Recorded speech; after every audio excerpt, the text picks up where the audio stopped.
వినుకొండ నియోజకవర్గం ఈ మధ్య కూడా వార్తల్లోకి ఎక్కడం జరిగింది. అక్కడ ఒక మర్డర్ విషయంలో కూడా కొంత నానా గందరగోళం పొలిటికల్గా కూడా కొంత ఇబ్బందికర పరిస్థితులు అయితే ఏర్పడ్డాయి.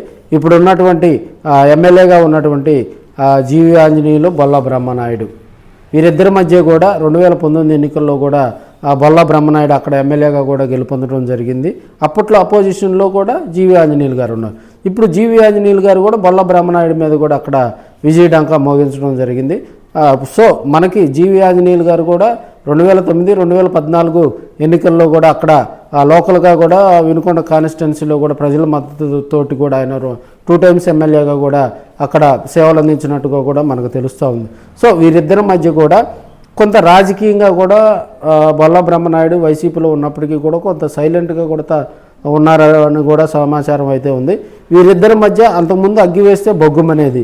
సో ఇద్దరు ఒకే కమ్యూనిటీ కావడంతో కొంత రాజకీయంగా కూడా కొన్ని చర్చలు జరిగినట్టు వారిద్దరూ ఒకరిపై ఒకరు విమర్శలు చేసుకునే కార్యక్రమాలకు కూడా స్వస్తి పలికినట్టు కూడా కొంత సమాచారం అయితే ఉంది.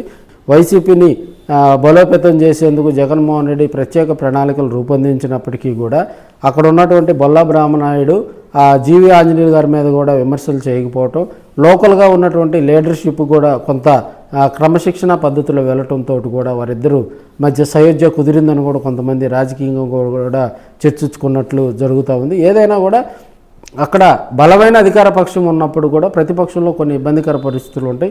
వాటన్నిటిని కూడా సయోధ్య కూర్చుకొని రాబోయే ఎన్నికల్లో కూడా వైసీపీ కూడా పుంతలు తొక్కాలని కూడా కొంతమంది రాజకీయ విశ్లేషకులు అయితే చెప్తూ ఉన్నారు.